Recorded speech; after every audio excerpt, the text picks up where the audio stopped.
今日我哋嘅主角係北海道翻嚟嘅丑食，係非常醜樣嘅番茄。呢嚿番茄佢經過咗我咁多日喺路上嘅辛勞，其實已經壓咗喺我個紅白藍膠袋嘅底部。好彩同埋幸福就係咁樣嚟啦。呢個咁樣嘅咁醜樣嘅 tomato 呢，似乎真係好想我去享受。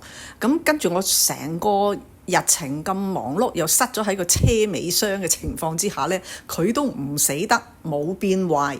咁啊翻到嚟屋企呢，咁佢有少少瘀痕嘅，咁瘀痕就切咗佢啦。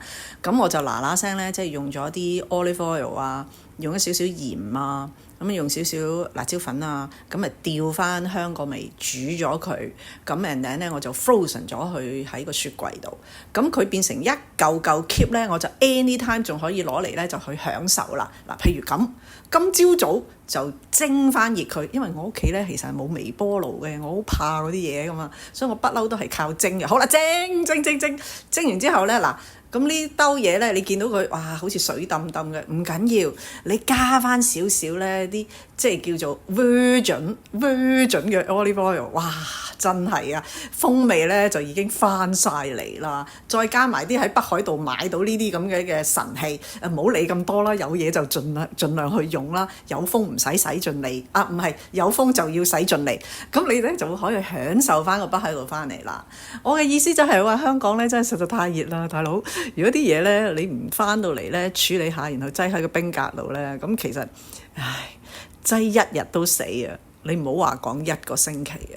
我唔知香港仲要熱成點，但係即係我今次去北海道開心就係因為我可以即係發現咗啊，呢個方法嚟到避暑咧都係唔錯嘅。即係如果你有 holiday 嘅話，甚至乎你可以咧好似我咁 work away from home 嘅話咧，即係都可以即係租翻個靚靚嘅別墅啊，住翻長啲嘅時間啊，咁啊可以即係享受下嗰度嘅食物啦，即係避咗個暑氣啦，同埋個人咧翻到嚟咧係。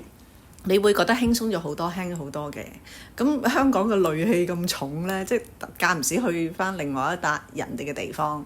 咁你話人哋嘅地方戾唔戾氣呢？咁起碼你睇唔到啊嘛。咁但係即係香港，我覺得其實本身人嘅質素係好好啊，真係只不過係太多嘅事件發生呢，即係令到大家嘅反應呢都已經唔一樣啦。